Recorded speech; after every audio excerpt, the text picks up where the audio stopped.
જય શ્રી કૃષ્ણ વાલા ભક્તો, સ્વાગત છે તમારું અમારી ચેનલ મેં હું કૃષ્ણ ભક્ત પર.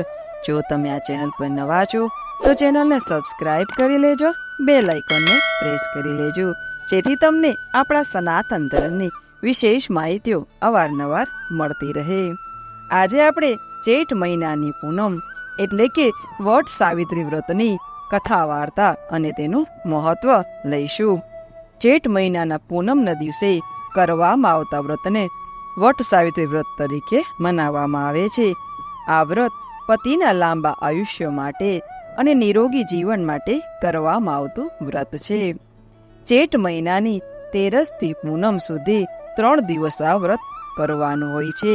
પૂનમના નિમિત્તે વડ દેવતાની પૂજા કરવામાં આવે છે, એટલે કે પૂજનની સામગ્રીમાં બધી જ વસ્તુ 12 નંગ ગણી અને પૂજા કરવાની હોય છે. આવી રીતે 5 વર્ષ સુધી આ વ્રત કરવાનું હોય છે. એક વર્ષમાં 12 પૂનમ આવે છે અને અધિક માસ હોય ને તો 13 પૂનમ આવે છે. એટલા માટે 12 પૂનમ આવતી હોવાથી ચૈત મહિનાની પૂનમને દિવસે 12 પૂનમનું વ્રત કરવાનું હોય છે અને પૂજન પણ તે દિવસે કરવાનું હોય છે. તો ચાલો આપણે લઈ આવીએ વટ સાવિત્રી વ્રતની કથા વાર્તા.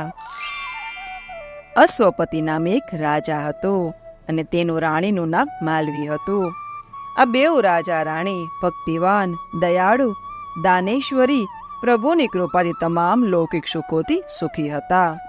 તેમ છતાં રાણી માલવી હંમેશા ઉદાસ જ રહે. તેને એક વાતની ખોટ હતી કે પ્રભુએ આટલું બધું સુખ આપ્યું, કોઈ વાતની કમી નહીં, પરંતુ એક સંતાન સુખથી અળગા રાખ્યા હતા. રાજા અશ્વપતિ અને રાણી માલવીને ઘણું જ આશ્વાસન આપે, પણ રાણીનું મન માનતું નથી. એક દિવસ રાજાએ માલવીને કહ્યું કે રાણી, આજથી હું સાવિત્રી દેવીનું આરાધન કરવા જાઉં છું, અને જો તેમની કૃપા હશે ને તો ચોક્કસ જ આપણી મનોકામના પૂર્ણ થશે. આમ કહીને રાજા તો ચાલ્યા. દૂર દૂર જતા જંગલ આવ્યું. જંગલમાં એક જગ્યાએ રાજાએ આસન જમાવ્યું અને તપ કર્યું. રાજાની શ્રદ્ધા અને ભક્તિથી એક દિવસ સાવિત્રી તેની સામે પ્રગટ થયા છે અને રાજાને કહ્યું કે રાજન, તારી ઈચ્છા શું છે તે હું જાણું છું, પણ તારા ભાગ્યમાં સંતાન સુખ નથી.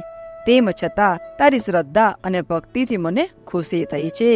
જા, તારે ત્યાં એક કન્યાનો જન્મ થશે. આમ કહીને આશીર્વાદ આપી સાવિત્રી તો અંતર ધ્યાન થઈ ગયા.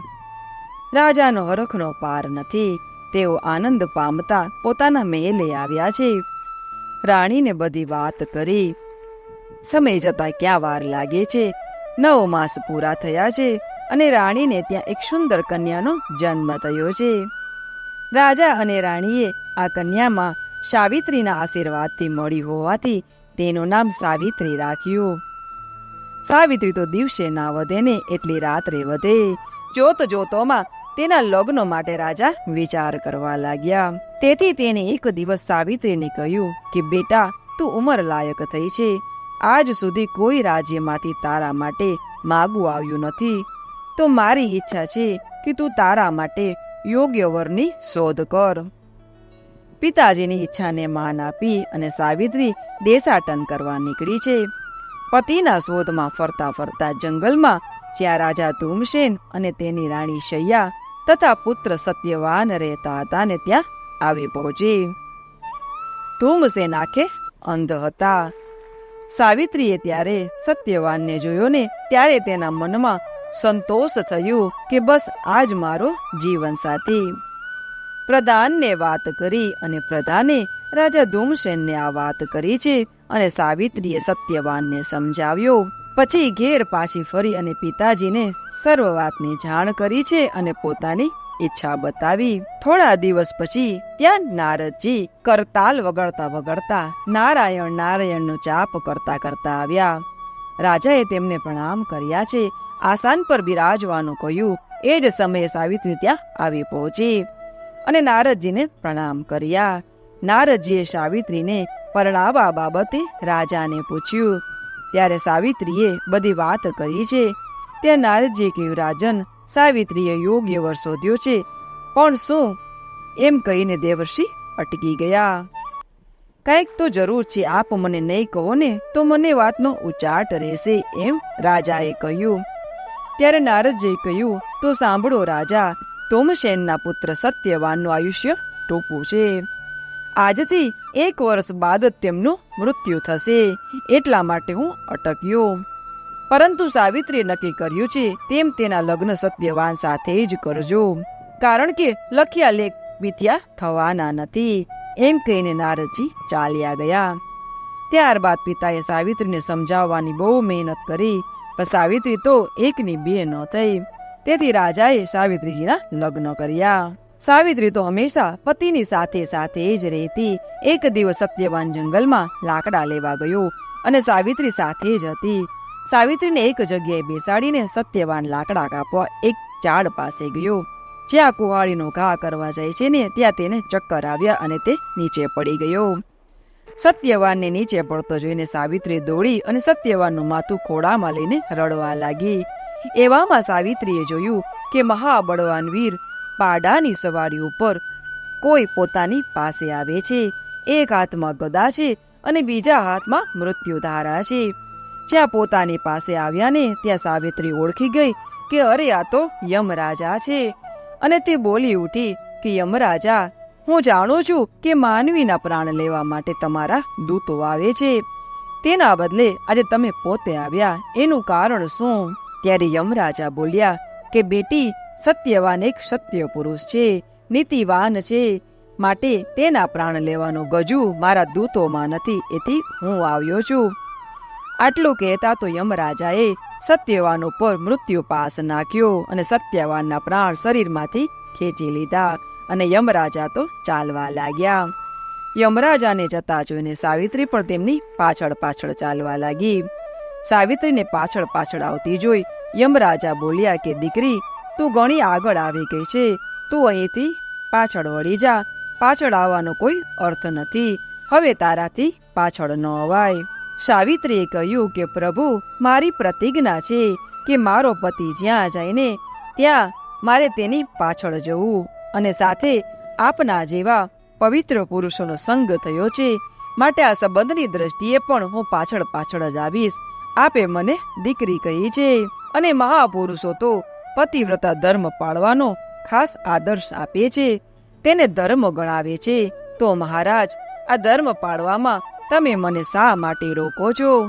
સાવિત્રીની વાત સાંભળી યમરાજા ઘણા ખુશ થયા છે અને બોલ્યા કે બેટા, તારી વાણી સાંભળી તારા પર પ્રસન્ન થયો છું. તારે જે જોઈએ ને તે વરદાન માગ, પણ પાછી વળી જા. ખરેખર જ મહારાજ, જો આપ પ્રસન્ન થયા હો ને તો મારા સસરાનો અંધપણો દૂર થઈ જાય. યમરાજાએ કહ્યું, તથાસ્તુ, હવે તો પાછી વળી જા. આમ કહીને યમરાજા ચાલતા થયા. થોડી દૂર ગયા, વળી જોયું ને તો સાવિત્રી પાછળ પાછળ આવતી હતી.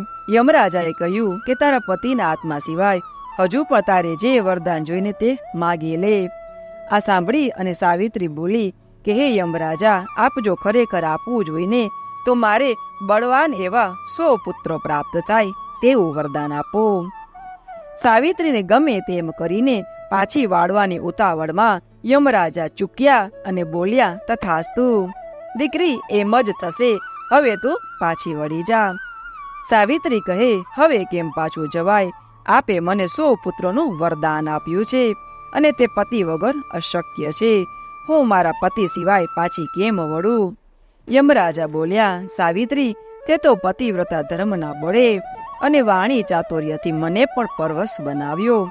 તારા સતીત્વની સામે આજે મારી હાર થઈ છે, માટે આ લે તારા પતિનો આત્મા અને આનંદથી તું લઈ જા.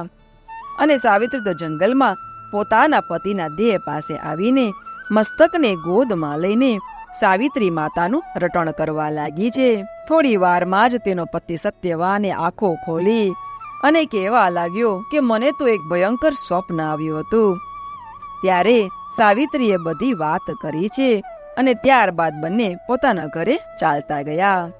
માં સાવિત્રી માની કૃપાથી, સાવિત્રીના પતિવ્રતા ધર્મથી, યમરાજાના વરદાનથી સાવિત્રીને 100 પુત્રો થયા અને સર્વે વાતે આનંદ મંગલ થયો છે. હે સાવિત્રી માં, જેવા આપ સતી સાવિત્રીને પડ્યા ને તેવા વ્રત કરનાર, વાર્તા વાંચનાર, સાંભળનાર સૌને પડજો અને મારી પણ માતા સાવિત્રીને એ જ પ્રાર્થના છે કે માતા સાવિત્રીના આશીર્વાદ આપણા બધા જ સબસ્ક્રાઇબ ઉપર રહે. તો સબસ્ક્રાઇબ જરૂરથી કરશો. જય શ્રી કૃષ્ણ.